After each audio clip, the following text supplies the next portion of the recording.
നമ്മുടെ monthly budget ഒന്ന് ഇഫക്റ്റീവായിട്ട് plan ചെയ്യാനായിട്ടുള്ള കുറച്ച് ടിപ്സ് നമുക്ക് നോക്കാം. ആദ്യമായിട്ട് നമ്മുടെ വരുമാനത്തിനെ ഒന്ന് മനസ്സിലാക്കുക എന്നുള്ളതാണ്. രണ്ടാമത്തെ കാര്യം നമ്മുടെ എക്സ്പെൻസുകളെ ട്രാക്ക് ചെയ്യുക. Then third one is very important, നമ്മുടെ എക്സ്പെൻസുകളെ ഒന്ന് കാറ്റഗറൈസ് ചെയ്യുക. ഏത് തരത്തിലാണ് നമുക്ക് ചെലവുകൾ വരിക എന്നുള്ളത് നോക്കാം. നാലാമതായിട്ട് സെറ്റ് സ്പെൻഡിങ് ലിമിറ്റ്, നമുക്ക് തന്നെ ഒരു ചെറിയ കൺട്രോളൊക്കെ ഒന്ന് വെക്കാം. അഞ്ചാമതായിട്ട് കട്ട് അൺനെസസറി എക്സ്പെൻസസ്, ആവശ്യമില്ലാത്ത ചെലവുകളെ നമുക്കൊന്ന് കട്ട് ചെയ്ത് കളയാം. അതുപോലെ എമർജൻസികൾക്ക് വേണ്ടിയിട്ട് ഒന്ന് പ്ലാൻ ചെയ്യാം, കുറച്ച് പണം അതിനായി മാറ്റി വെക്കുകയും ചെയ്യാം. ഒരുപാടധികം ബഡ്ജറ്റിംഗ് ടൂളുകൾ ഇപ്പം അവൈലബിൾ ആണ്.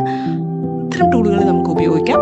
എല്ലാ മാസവും നമ്മുടെ ബഡ്ജറ്റിനെ നമുക്കൊന്ന് റിവ്യൂ ചെയ്യാം. അതുപോലെ വേണ്ട അഡ്ജസ്റ്റ്മെൻറ്റുകളും വരുത്താം. And ninth one which is very important, stay discipline. നമ്മൾ ബഡ്ജറ്റൊക്കെ ഉണ്ടാക്കിയാൽ അതിൽ സ്റ്റിക്ക് ഓൺ ചെയ്യുകയും വേണം, വേണ്ടത്ര മാറ്റങ്ങൾ വരുത്തുകയും ചെയ്യാം. Thank you for watching. Happy budgeting.